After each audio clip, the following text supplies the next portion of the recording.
আসসালামু আলাইকুম বন্ধুরা, কেমন আছেন আপনি? আশা রাখি ভালোই আছেন আপনারা। এই যে আমি মুরগির মাংস আলু দিয়ে আজকে রান্না করছি। মুরগির মাংস আমি কালকে বিকালেই রেডি করে রেখেছিলাম, পরিষ্কার করে রেখেছিলাম। আর এক চুলায় আমার ভাতও প্রায় হয়ে গিয়েছে। আর এখন আমি মাছের তরকারিটা রান্না করব। মাছটা সম্পূর্ণ পরিষ্কার করে তারপরে হলুদ মরিচ মাখিয়ে আমি রেখেছি। এই যে আমার মুরগির মাংস আলু দিয়ে আমি কষা কষা করে ফেলছি। আর এখন চলে আসলাম আমি নাস্তা খাওয়ার জন্য।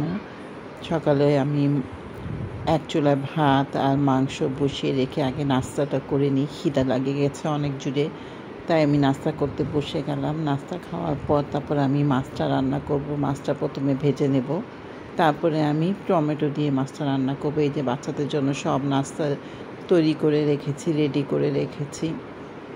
আর প্রতিদিন ডিম দিয়ে খেতে ইচ্ছে করে না, তাই আজকে আমি চা দিয়ে পাউরুটি খেয়ে নিচ্ছি। এক এক দিন এক এক রকম খেতে ভালো লাগে, আমার কাছে প্রত্যেক দিন ডিম ভালো লাগে না, তাই আমি চা দিয়ে আজকে খেয়ে নিলাম। এই যে আমি মাছটা ভেজে নিচ্ছি। মাছটা ভেজে আমি টমেটো দিয়ে আজকে রান্না করে নেব। বলার তো কিছুই নেই আর কি। কেমন আছেন আপনারা সবাই? আজকের দিনটা ঠান্ডা ঠান্ডা।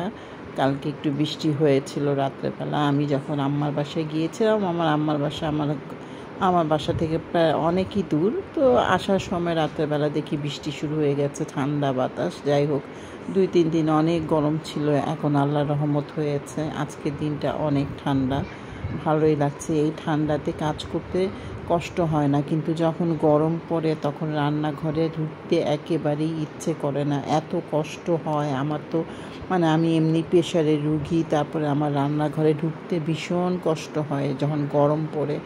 আজব ধরনের এক ধরনের অস্থিরতা কাজ করে, মনেই হয় না যে রান্নাঘরের ভিতর ঢুকি। যতই সকালে উঠে রান্না করি না কেন, যে রোদটা না আসুক, রোদটা যাতে একটু কম থাকুক, সেই অবস্থায় আমি রান্নাঘরে ঢুকে রান্নাটা করি। তারপরও গরম তো গরমই, গরমে তো কোনো অবস্থায় গরম কমে না। এত যে কষ্ট হয় রান্না করতে এই গরমের মধ্যে, কিন্তু কিছু তো করার নাই, আমাদের মহিলাদের রান্না করতেই হবে। ছেলে মেয়ের জন্য, সবার জন্য রান্না তো করতেই হবে। যাই হোক, আমি টমেটোটা দিয়ে দিলাম, দিয়ে আমি পানিটা দিয়ে দেব। তারপর টমেটো গলে গেলে তো মাছ দিয়ে দেব। এইভাবেই তো রান্না করি। সবজি ছিল পটল আর আলু, আমি কেটে রেখেছিলাম মাছের জন্য, কিন্তু ইচ্ছে করলো না যে পটল দিয়ে রান্না করি, তাই এই টমেটো দিয়ে সোজা রান্না যেটা বলা হয় আর কি, সেই রান্নাটা করে ফেললাম আর কি। তারপরে তো আজকে একটু আরাম আছে রান্না করতে। 2 চুলা জ্বালালে তো এমনিও গরম লাগে, কিন্তু আজকে তো একটু ঠান্ডা ঠান্ডা, তাই একটু গরম কম লাগছে। কিন্তু প্রতিদিন যেই গরম লাগছে, 2-3 দিন ধরে এত গরম পড়েছিল যে রান্নাঘরে ঢুকা একেবারে কী যে অবস্থা হয়েছিল, রান্নাঘরে একেবারেই ঢুকতে ইচ্ছা করছিল না। যাই হোক, আমার এই মাছের রান্নাটা হয়ে যাবে। আমি এখন পানি দিয়ে, তারপরে পানি শুকিয়ে গেলে ধনিয়া পাতা কাঁচামরিচ দিয়ে নামিয়ে ফেলবো।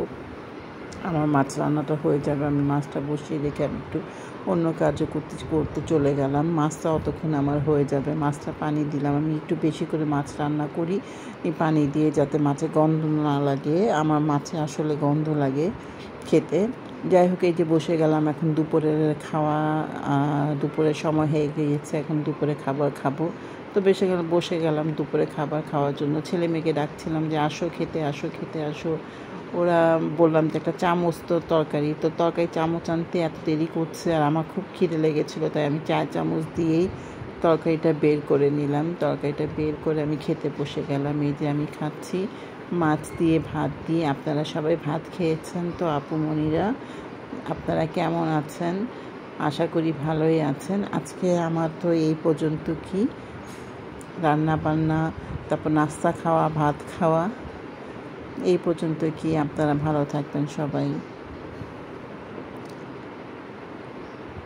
আল্লাহ হাফেজ, সবাই ভালো থাকবেন।